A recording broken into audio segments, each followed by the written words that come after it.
Guys, good morning, जय Shri Krishna. How are you? कैसे हैं? पहले से बढ़िया बढ़िया बने रहो और हेल्थ का ध्यान रखा करो। अब 10 मिनट्स उन बच्चों के लिए जो 11th में आए हैं, अभी 12th में भी हैं और साथ साथ इस बार 12 देने के बाद कोचिंग ज्वाइन कर ली हैं। अब किस तरीके से वो अपनी केमिस्ट्री को बहुत अच्छा बनाएं, उसके लिए मैं ये उन बच्चों के लिए 10 मिनट्स का वीडियो बनाते हैं।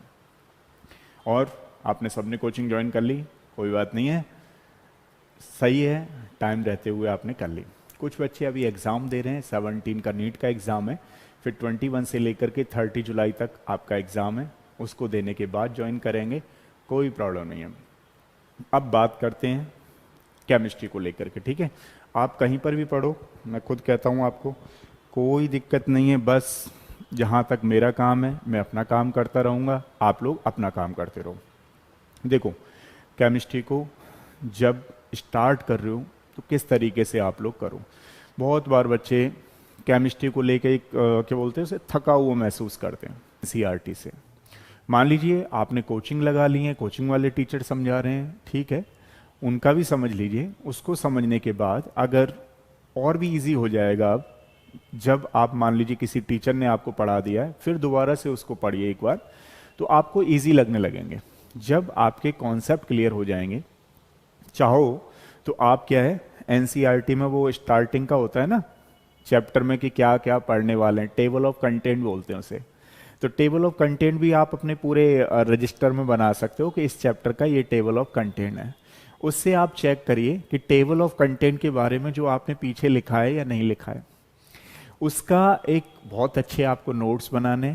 ध्यान रखिएगा, स्टडी मटेरियल सारी कोचिंग वाले देते हैं लगभग। स्टडी मटेरियल मतलब आप सोचो कि उन पे ही डिपेंडेंट रहो, नहीं, खुद के आपको अपने नोट्स बनाने, अगर आप चाहते हो कि आपकी बहुत अच्छी रैंक आए। क्योंकि ये तो सारे बच्चे चाहते हैं कि भाई उसकी फर्स्ट रैंक आए, लेकिन फर्स्ट रैंक नहीं तो 100 रैंक आए, 100 नहीं तो 1000 रैंक आए, अंडर 1000 रैंक आए। तो जो अंडर 1000 या अंडर 100 में आते हैं बच्चे, वो स्टार्टिंग से ही बहुत कुछ यूनिक करते हैं।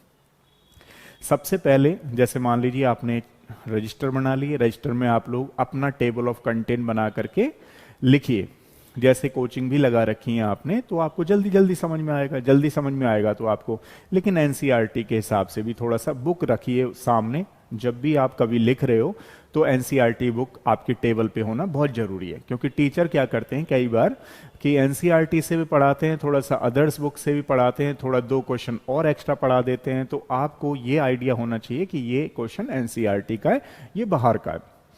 तो होगा क्या कि जब आप टीचर के साथ रजिस्टर बना रहे हो घर पे, एक आपने रफ कॉपी ले रखी है, रफ कॉपी से आपने फेयर किया, फेयर करने के बाद रजिस्टर बना रहे हो, और सुबह शाम उसको क्विक रिकैप करना है, बार बार पलटना है। और जितने एक्सरसाइज के क्वेश्चन हैं, पीछे की एक्सरसाइज के जितने क्वेश्चंस हैं, उन क्वेश्चंस को रजिस्टर में कर लें जरूर। सेकंड थिंग ये है कि हर चैप्टर के बाद कम से कम मिनिमम 5 पेज आप छोड़ दें उसको, जिससे कि आपको कुछ ऐड ऑन करना हो उस चैप्टर के बारे में, तो आप इजीली उसको कर सकें। हर चैप्टर के बाद आप 5 पेज उसको छोड़ दीजिए। तो डेफिनेटली जब आप इस तरीके से करेंगे, तो मैं आपसे बता रहा हूं अपने पूरे एक्सपीरियंस के बेसिस पे कि आपकी केमिस्ट्री नहीं, अगर यही कॉन्सेप्ट आप अदर सब्जेक्ट में भी लगाओगे तो डेफिनेटली बहुत अच्छा कर पाओगे। बच्चे केमिस्ट्री में मार्क्स क्यों कम लाते हैं? क्योंकि स्टार्टिंग से ही उसको इग्नोर करते रहते हैं। जैसे चाहे मान लीजिए मैथ्स का स्टूडेंट है, मैथ कहता है नहीं जी फिजिक्स केमिस्ट्री मेरी बहुत अच्छी है, आईआईटी जेईई के बारे में बता रहा हूँ, फिजिक्स केमिस्ट्री मेरी बहुत, वो फिजिक्स और मैथ मेरी बहुत अच्छी है, केमिस्ट्री तो वैसे ही हो जाएगी। तो उसके कोई नोट्स ही नहीं बनाता बच्चा।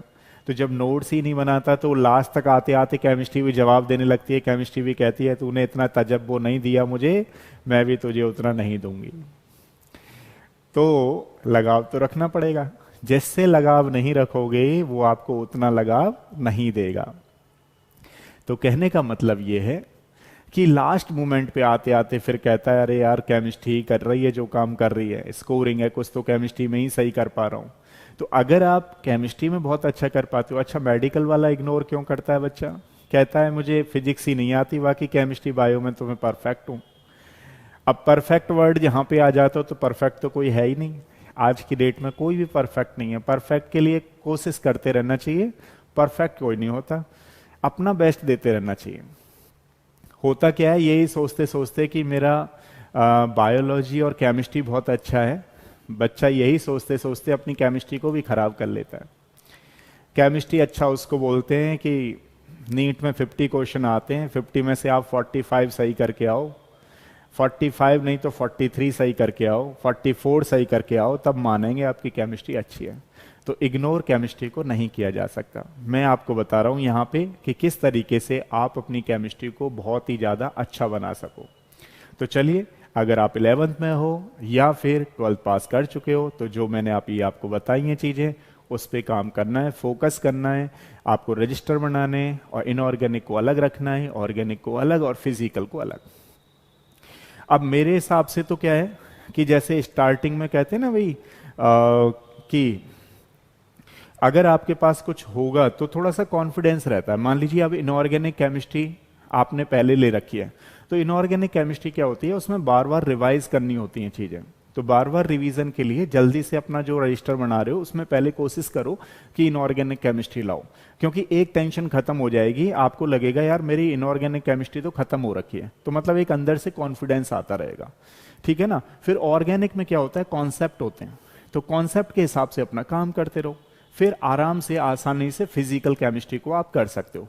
फिजिकल से बिल्कुल नहीं घबराना है, फिजिकल केमिस्ट्री सबसे इजी है, ध्यान रखिएगा। फिजिकल केमिस्ट्री में आपको क्या करना है कि सारे फॉर्मूले, जैसे मान लीजिए चैप्टर पूरा फिनिश हो जाए, फिनिश करने के बाद सारे फॉर्मूले एक पीछे के पेज पे लिख करके और उस समय उनके सारे न्यूमेरिकल सॉल्व करो, ठीक है, और बार बार प्रैक्टिस करो। डेफिनेटली आपकी केमिस्ट्री बहुत अच्छी होगी, ठीक है। नेक्स्ट में बताऊंगा वीडियो में कि किस तरीके से और आप चीजों को इंप्रूव करो, बीच बीच में बताते रहेंगे, ये तो काम है, ठीक है। नेक्स्ट मिलते हैं, तब तक के लिए थैंक यू सो मच।